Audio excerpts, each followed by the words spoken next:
Okay. And these slides are really just for some other stuff. I can just count it. 1, 2, 3.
Take my people with me. Together we are going to a brand new home.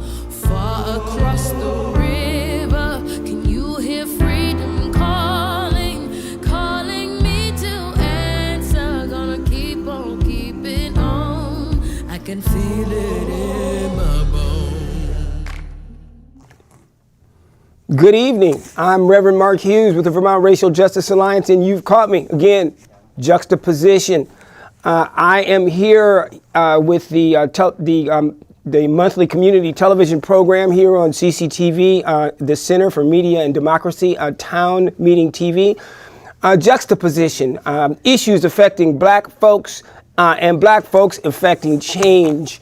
Got up this morning and I was thinking, what are we going to do? And I was thinking about a program that I had all lined up and just basically threw it out with the garbage this morning. And because we've got to talk about the Middle East, we've got to talk about Palestine. Today's program is entitled, Where is Palestine? Trouble on all sides. Where is Palestine? Trouble on all sides. Where is Palestine? I'm joined by not just a member of Vermonters for Justice in Palestine, but also a dear friend of mine, Mr. Wafiq Four. Wafiq, thank you for joining me today. Thank you, Mark. So yeah, trouble on all sides. I know we've got a bunch of conversation to cover. I thought what we would do, because I'm hearing conversations on all sides. Everybody's got something to say about this. Many of us have nothing to say, and I came to the conclusion that it feels like we're all complicit as far as how we got to this place. And I figured maybe it'd be a good idea to just have some conversations about where we are and maybe how we got to where we are, because I'm not hearing a whole lot of background information as far as where we are in the Middle East and what has led up to where this whole situation. And I think if I had to summarize where I'm at right now with the whole thing, my thing is let's just stop killing each other. You know, let's stop killing each other. And I think I've heard a lot of folks use terms like ceasefire and all that other stuff. But I think what I'm going to do, what I'd like to do today is just have a conversation about where we are and kind of how we got there. And I've collected some questions, and we've come for an education today. I think that one of the major questions that I'm hearing is why did this happen? And I think the question is even moreover, I keep asking myself, why did it happen now? You know what I mean? So I do hear a lot of folks saying, well, why would they go in? Why would now we're talking about a terrorist organization, we're talking about Hamas. Why would they go in, attack, kidnap, murder, folks, Israeli citizens? But more importantly, why would they do it now? I'm hearing a lot of folks talking about Israeli policies historically. I'm hearing a lot of people even talking about the Aqsa,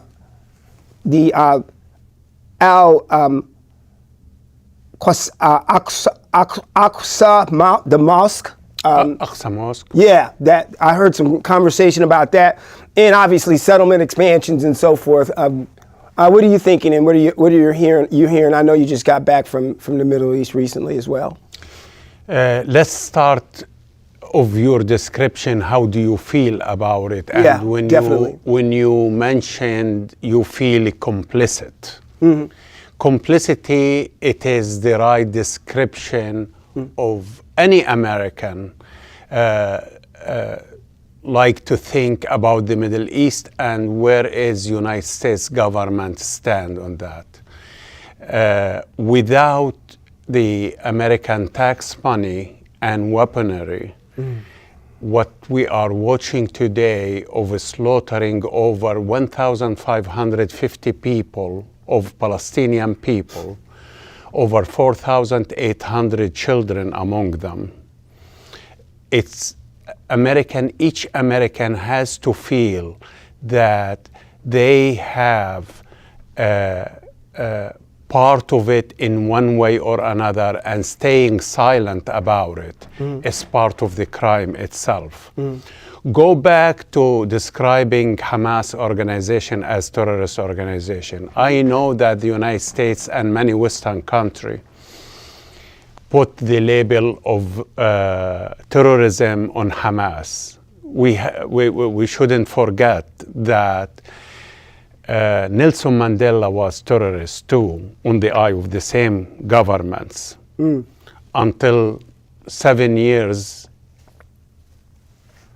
after his release and became president of South Africa, and he became the darling of the Western world and United States. That he and did.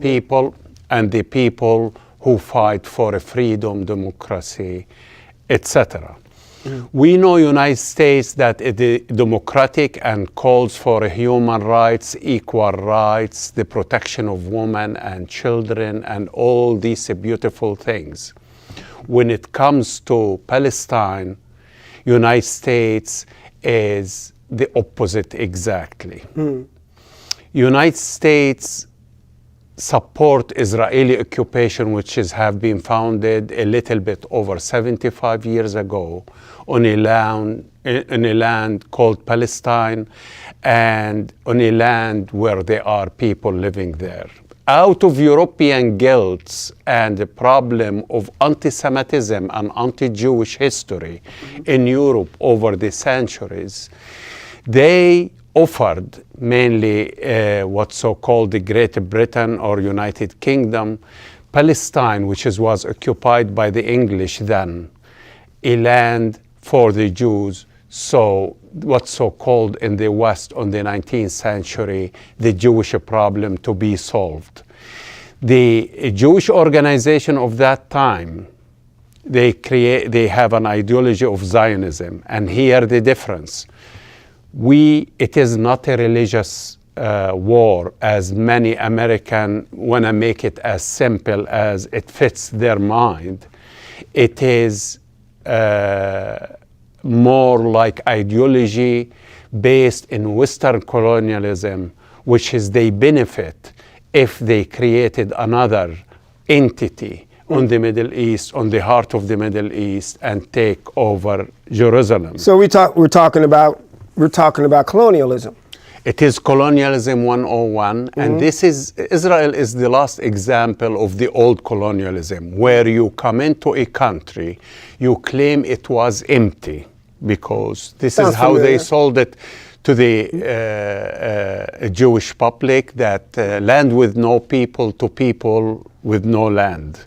And they occupied that land, settle it by building settlements, by stealing lands, water, and ethnic cleansing, pushing the people outside of that land. I am the product of that, because I'm a refugee in Lebanon, where my father and my mother, they born in historical Palestine before 1948. So both of your parents were Palestinian? Yeah, both are born in Palestine. And when you said it sounds familiar, it's similar Very to familiar. what we call United States of America and its democracy and human rights. Until now, they are not admitting it and More like a so-called telling democracy. the real story, what happened to our indigenous people in the United States or here in state of Vermont and to the Abenaki population. But here's what we know then about, that part of the world, because again, so many of us, in that, complicity, if you will, there's so many of us that are willfully ignorant, and there's so many of us who just are ignorant and just have no clue that we are even ignorant. It's not only ignorant. You follow up with the mainstream media telling you that the war is between Israel and Hamas, when actually the war it's Israel against the Palestinians. Well, is it even a war, though, is what my first question was. Let's really unpack this, because it was Benjamin Netanyahu who said we're at war. And my question, the question that I first asked is does that even constitute what's going on over there? Does it constitute the technical definition of a war, what we refer to as a war? I think if the people of Palestine are not fighting the people of Israel, there's not two nation states. It's not two nations, it's not two armies. I mean, the balance of power is not equal. Right. So is that a war? It's more genocide than war. It's a slaughter. I've heard a lot of people say that, yeah. It's a slaughter of the people. And what is the end game for Israel? But before you go there, let's go back a little bit. Still, let's get at this question, because to have these conversations is very important, because so many people don't, because they're so busy disagreeing with each other, they don't have time to have a real conversation. Why now? Why is it that this is happening right now? Is it because they just there was an intention to start a global war? I think many people see that this could spin out of control into a global war. Could it be that we're in the wake that actually what the world right now is what Palestine wanted the world to see and recognize today more than ever is their current plight. And this is what I meant by complicity, because nobody was talking about Palestine before in October 7th.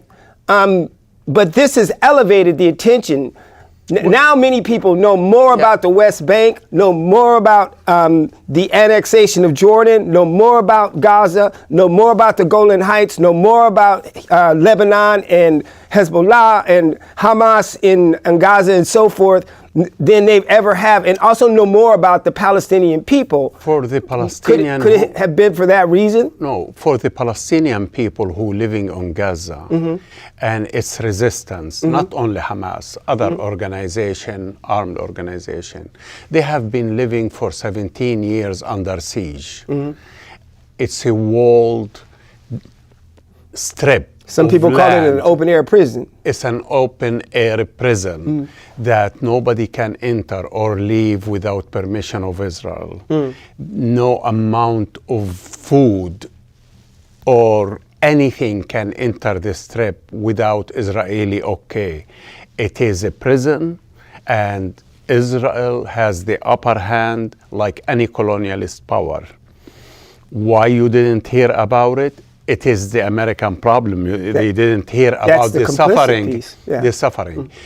Furthermore, about the complicity, United States is part of the war, because within hours of what happened in October 7, United States sent USS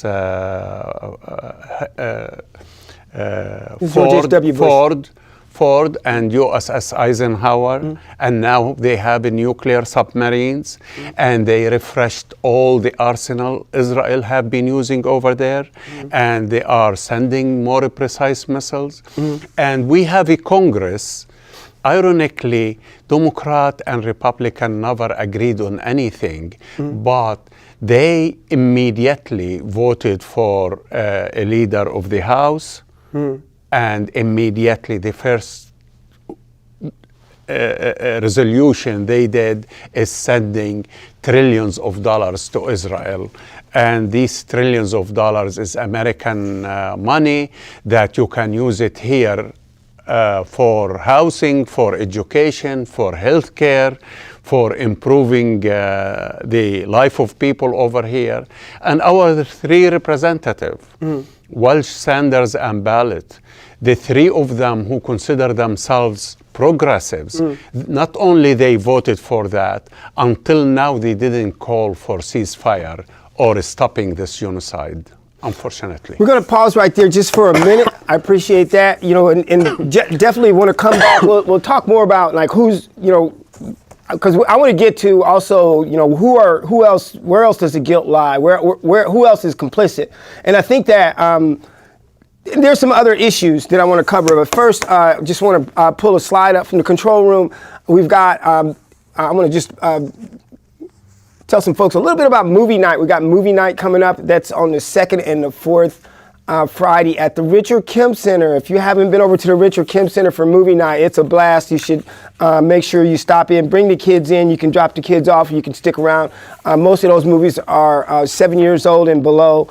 They're popping popcorn in there. There's pizza in there. Usually starts around 6 o'clock. I just wanted to let you know that it is an awesome, awesome time. Also, what we did last evening was his chess club, and we do that every Tuesday. So pop in. There's a lot of folks popping in the chess club, and there's a lot of folks learning how to play the game. And this is also just a good opportunity to, you know, develop some of that discipline, to be able to just spend some time with some folks maybe you don't know, brush the game up, and just enjoy yourself. So stop in at the Richard Kim Center. It's a lot of fun. I'll tell you more about a couple of other things that we're doing over there later on in the program.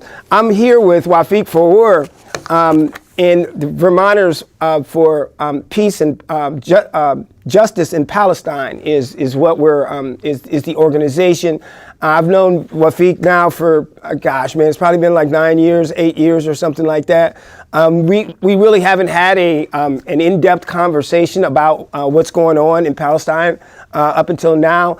I called Wafiq this morning out of the blue, partially out of guilt from being complicit, and also just partially because I just wanted to check in, and I thought it was just a good idea that we would just have this conversation. Guilt doesn't do anybody any good. I think what we need to do is we need to be able to air some of these things out, and that kind of gets back to complicit, Wafiq. It's like, we talked about America, but it seems like a lot of folks had their hands dirty in this one. Tell me more about your thoughts on, who's complicit here? Well, as I told you, the European countries, the British and the American are the most complicit because if they lose Israel, which is Israel of the idea of a superpower on the Middle East or guarding the interest of United States and European on the Middle East, that idea collapsed on October 7. That's why the United States and the European country, the British sent ships, the Canadians sent ships, the Germans sent ships, Italian, everybody, and the German. The reason for it, because they want the system of colonialism to continue on the Middle East, because as a matter of fact, where Gaza now, it's the connection between Asia and Africa. And it's very important, and you have Suez Canal, and you have the oil and the natural gas. You can't even get there from here without going through the Suez Canal. Other 22 Arab countries are satellites of the American, and they feel they are on a hot plate if anything happened, because we have all the solidarity of the Arab world and the Muslim world and the people who struggle for freedom. Among them here in the United States, which is our base, is getting bigger, and the people who understand what's happening over there getting bigger. Yeah. Our black community are aware of what's happening because historically the struggle of Palestinian and black community was one. So I'm very surprised that you don't know about that. So racism is a global issue. The struggle, us and the indigenous people of this country, of Latin American people, which is Bolivia and Colombia, they kicked the Israeli ambassador out. This is not a struggle for people called Palestinian people only. This struggle for everybody who respect freedom and liberty for everybody. That's definitely we're talking about human rights. We're talking about human rights issues, and it goes deep. Again, racism is a global. We're living challenge apartheid, right now. and So we are living apartheid, and that's why we have a resolution here for Burlington to talk about apartheid, to talk about how the Palestinians they are living in miserable before we go there, though, it would be so simple. It would be awesome if it was that simple. But because there's still a lot to unpack, because we've got fast forward, we've got over 1,400 Israelis massacred. We've got well over 250 hostages. We've got a military campaign that's underway right now that's just hammering the Gaza. It's just at any given time Hezbollah could jump in. We've got the United States out there, Iran's over here. Then things are starting to. You got ripple effects that could happen over in Russia. Question is how do we move forward? Not just globally, but also not just here, but globally. I think a lot of us, we're having so much conversation about it, and we're so argumentative and so adversarial. We're accusing each other of being anti-Semitic or racist and all this other stuff. But I'm not hearing a lot of solutions on how do we move forward? How do we stop killing each other? And what is the plan for peace? Okay, let's go. Your description about every Israeli who got killed is innocent, but it sounds to me every Palestinian got killed is guilty or carrying Hamas membership. There could be nothing further from the truth. Okay, that's the human life is human life. Living the Palestinian life, you have to look on the law. Okay, in Gaza that happened. In West Bank there is no Hamas in the West Bank, and on the last 31 days, almost 200 people got killed. It's just not cool to kill people. Let's just establish that. Let's concede that. I mean, there are Palestinian victims to the Israeli. There is and their lives are just as important.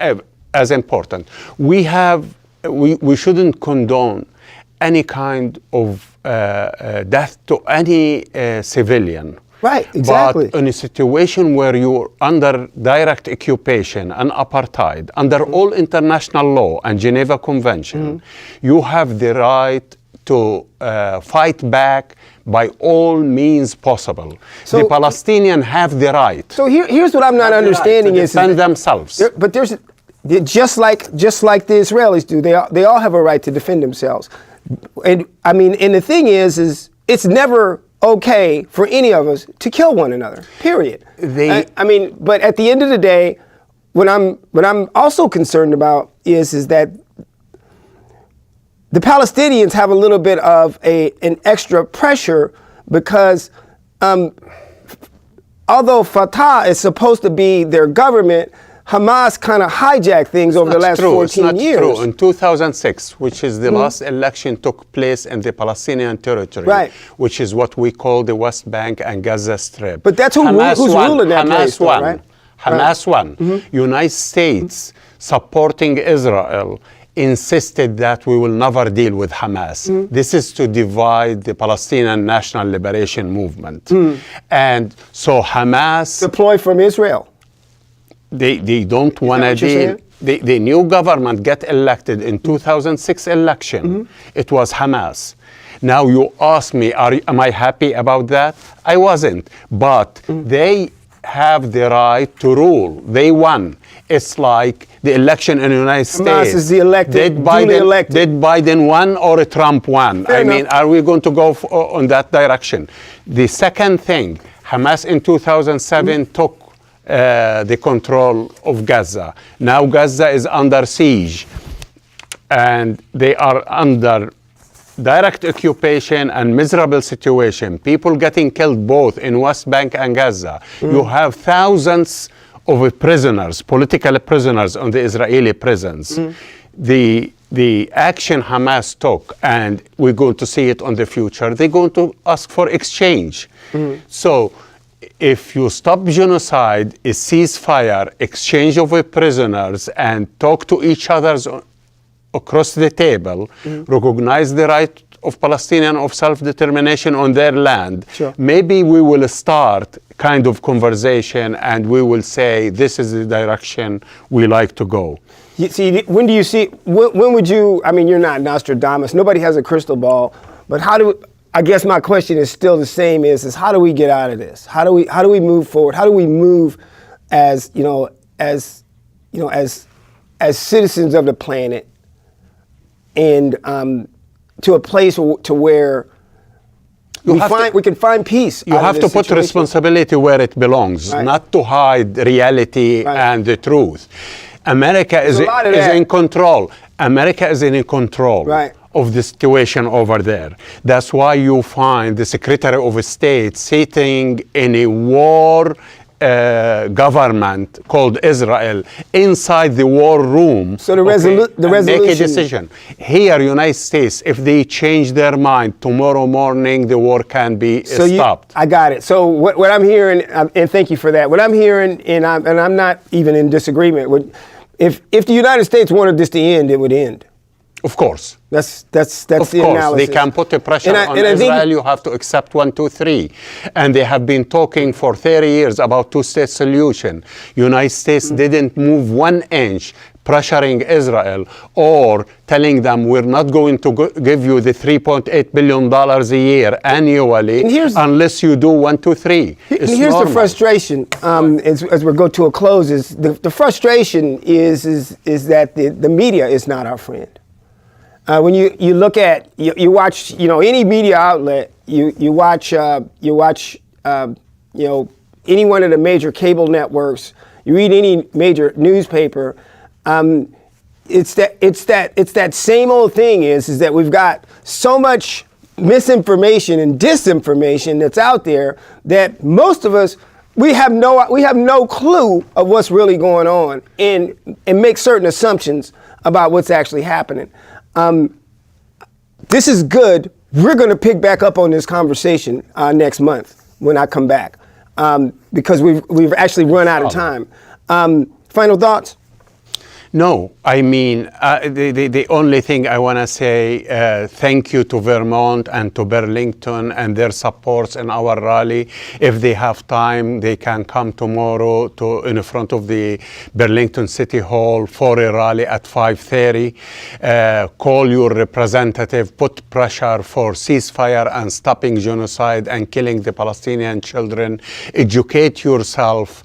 Contact us in vtgp.org if you have any question. For the American media, it's controlled by AIPAC, Israeli lobby, and the Telegram. Otherwise, where's the hypocrisy? You can look at how much they are supporting Ukraine, and they call Russia is invading and occupying Ukraine, and Palestine have been occupied for 75 years, and I didn't see that sympathy from the American mainstream media.